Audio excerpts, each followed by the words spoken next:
नमस्कार। खुशियों के एम्बेसडर में आपका स्वागत है। आज हम आपकी मुलाकात एक ऐसे युवा जय पटेल भाई से कराने जा रहे हैं जिनका क्लास 5th में ही मिलना हुआ पूर्व राष्ट्रपति APJ कलाम जी से, और बाद में उन्हीं से इंस्पायर होकर जय पटेल ने इंजीनियरिंग एजुकेशन के दौरान इनोवेशन किया कि उस समय की जो सक्सेस मैंने मानी थी, है ना, वो सक्सेस पे जैसे ऐसे उस फील्ड में जो टॉप पे लोग हैं जैसे कलाम जी हैं, तो इस फील्ड में एक टॉप और रिनोम पर्सनालिटी है और मेरे लिए वो पहले से श्रेष्ठ भी रहे।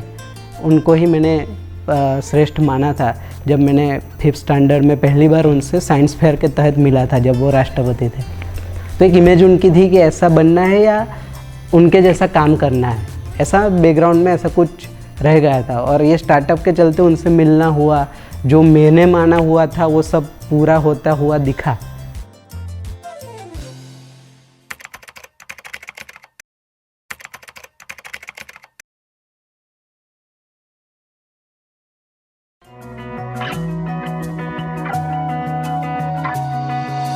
रहते हैं ये खुश हमेशा, करते ये काम खरे, एक दूजे के बन के पूरक, साथ साथ बढ़ते रहे, हंसते खिलखिलाते भावों से भरे, खुशियाँ बिखेरे घर घर, खुशियों के एम्बेसडर, खुशियों के एम्बेसडर, खुशियों के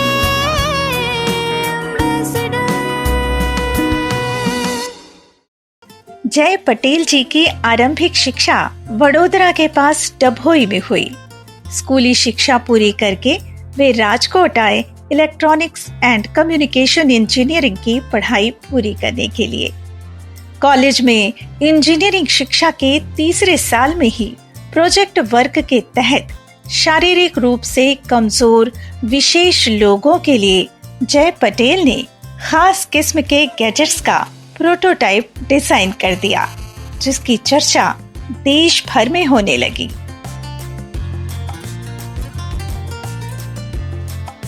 स्पेशल पीपल के लिए 4-5 इनोवेटिव गैजेट्स बनाए, जैसे डेफ है, डम्ब है, ब्लाइंड है।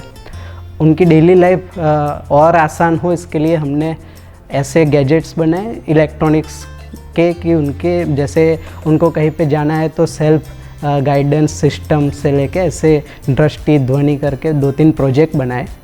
वो प्रोजेक्ट के चलते हमारे जैसे फाइनल ईयर में होते हैं तो एक दुविधा ये भी रहती है कि जैसे हम प्रोजेक्ट कर रहे हैं, कुछ इनोवेशन कर रहे हैं, उसमें फंडिंग का एक आता है कि कितने पैसे लगाए, कहाँ से लगाए।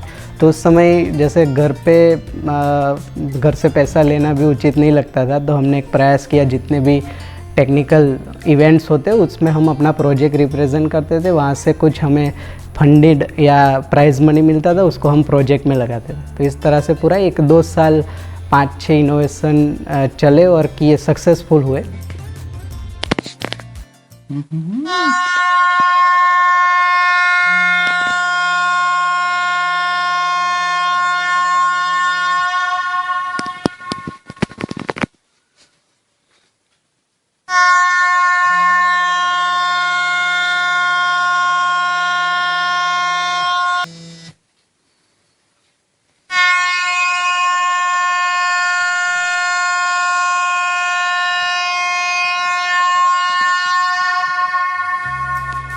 कॉलेज के फाइनल ईयर में ही उन्होंने अपने इस इनोवेशन को लेकर बना डाली स्टार्टअप कंपनी और जा पहुंचे अपने प्रिय आदर्श APJ कलाम साहब के पास। तो जैसे IIM अहमदाबाद में अब्दुल कलाम जी एवरी ईयर 1-2 बार एक लेक्चर लेने आते थे, तो उनसे कांटेक्ट हुआ, प्रोजेक्ट की चर्चा हुई कि इस तरह से प्रोजेक्ट किया है, तो कुछ गाइडलाइंस लेने के रूप में हम अहमदाबाद उनसे मिलने गए। तो फिर उनसे बातचीत होती रही और काफ़ी अप्रिसिएशन मिला उनसे। फिर हमारे उस समय जो राज्यपाल थे कोहली सर, उनसे भी। तो ऐसा सोचा कि इसी को प्रोडक्ट में कन्वर्ट करके आगे बिजनेस शुरू किया जाए। जो हमने गैजेट्स बनाए वो प्रोटोटाइप लेवल पे थे, तो ऐसा सोच था हमारा ग्रुप का कि इसको आगे प्रोडक्ट में कन्वर्ट करें। इसके लिए हमने एक स्टार्टअप शुरू किया 2014 में ही, जिसका नाम हमने रखा था बाइनरी ब्रोस। हम 4 जन थे और एक टैगलाइन रखी थी इन्वेस्टिंग जीरो इनोवेटिंग वंस करके। तो कुछ इन्वेस्ट नहीं करना है, कुछ इनोवेट करना है सोसाइटी के लिए ऐसा। तो उसके चलते चलते 2014-15 में वो अच्छे से चल रहा था। ऐसे इनकम के बारे में कहे तो अभी की सैलरी से भी काफ़ी सारा अच्छा इनकम उस समय होता था। जय पटेल जी का स्टार्टअप आर्थिक और तकनीकी रूप से बेहद सफल रहा, लेकिन जैसा कि होता है, युवा साथियों की टीम में कुछ गलतफहमी हुई और जय पटेल सोचने पर मजबूर हो गए कि गलती आखिर कहाँ और कैसे हो रही है। इसी दौर में उनके वरिष्ठ प्रोफेसर ने सुझाव दिया जीवन विद्या शिविर करने का। फिर क्या हुआ, आइए उन्हीं से जानते हैं।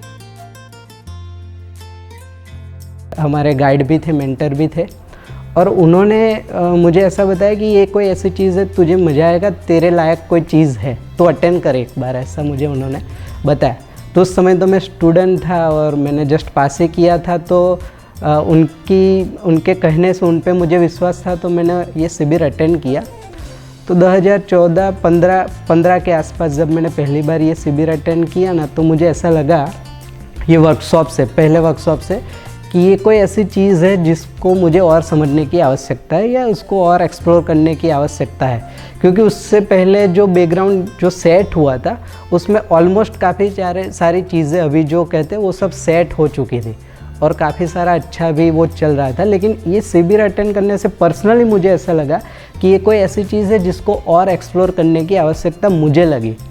शिविर या ये दर्शन को समझते समझते उस पर मेरा एग्जैक्टली ध्यान गया कि क्या कंप्रोमाइज़ हो रहा है ना। जैसे रिलेशन का एक बार ऐसा इंसिडेंट हुआ कि मेरा ग्रुप कहीं पे गया और मुझे पता भी नहीं, तो फर्स्ट टाइम ऐसा मुझे लगा कि ये क्या हो गया। लाइक इससे पहले सभी कार्यक्रम में मैं इंक्लूडेड था, अचानक से मैं कैसे इग्नोर हो गया, वो भूल गए क्या हुआ। और उस एज में वो ज़्यादा चुभता है। लाइक जैसे आप कॉलेज के फाइनल ईयर में हो तो एक अपना जो बड़ा है वो फ्रेंड सर्कल में ही रहता है, तो अचानक से कैसे चले गए, तो वो एक अतृप्ति बनी रहती थी मेरे में।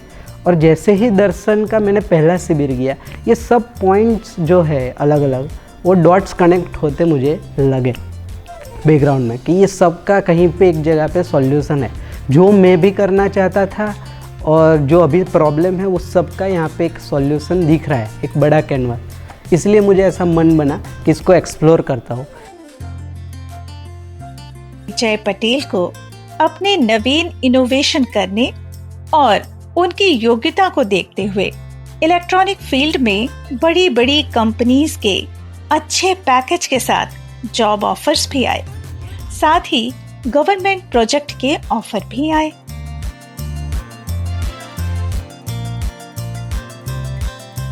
मेरा गैजेट यूज़फुल करके मैं कहीं भी आ जा सकता हूँ विदाउट एनी पर्सन हेल्प। तो वो मुझे ऐसा लगा दूर दूर में ये इंडिपेंडेंट करके शुष्कता तरफ चला जाएगा पूरा प्रोजेक्ट या मॉड्यूल। तो अगर इसका फ्यूचर स्कोप देखें तो मुझे दर्शन से ऐसे पता चला कि इनके साथ कोई व्यक्ति जुड़ा रहे, ये ज़्यादा इम्पोर्टेंट है, ताकि उनकी भावनात्मक आवश्यकता भी पूरी हो। भले ही अभी की स्थिति के प्रमाण जो भी अप्स एंड डाउन्स आते हैं, लेकिन व्यक्ति इम्पोर्टेंट है, नहीं कि गैजेट्स। तो मुझे पर्सनली लगा कि उस पर आगे संशोधन या उसमें आगे बढ़ने की आवश्यकता नहीं है। और जो मेरे पार्टनर्स थे उनको भी वो भी कहीं ना कहीं और लगे, उनको भी थोड़ा लगा कि ये ठीक है, नहीं करना है। तो फिर वो वहाँ पे हमने उस स्टार्टअप को रोक दिया। इलेक्ट्रॉनिक्स एंड कम्युनिकेशन इंजीनियरिंग के फील्ड में इनोवेशन, पेटेंट और स्टार्टअप चलाने वाले प्रतिभाशाली जय पटेल ने इतनी सारी उपलब्धियों के बाद आखिरकार इस फील्ड में अपने करियर को आगे बढ़ाया। जानना चाहेंगे ना आप? तो बस कीजिए थोड़ा सा इंतजार और देखना ना भूलें अगले रविवार खुशियों के एम्बेसडर। तो बने रहिए हमारे साथ और हमारे YouTube चैनल को सब्सक्राइब कर लीजिए। खुशियों के एम्बेसडर हर रविवार सुबह ठीक 9 बजे।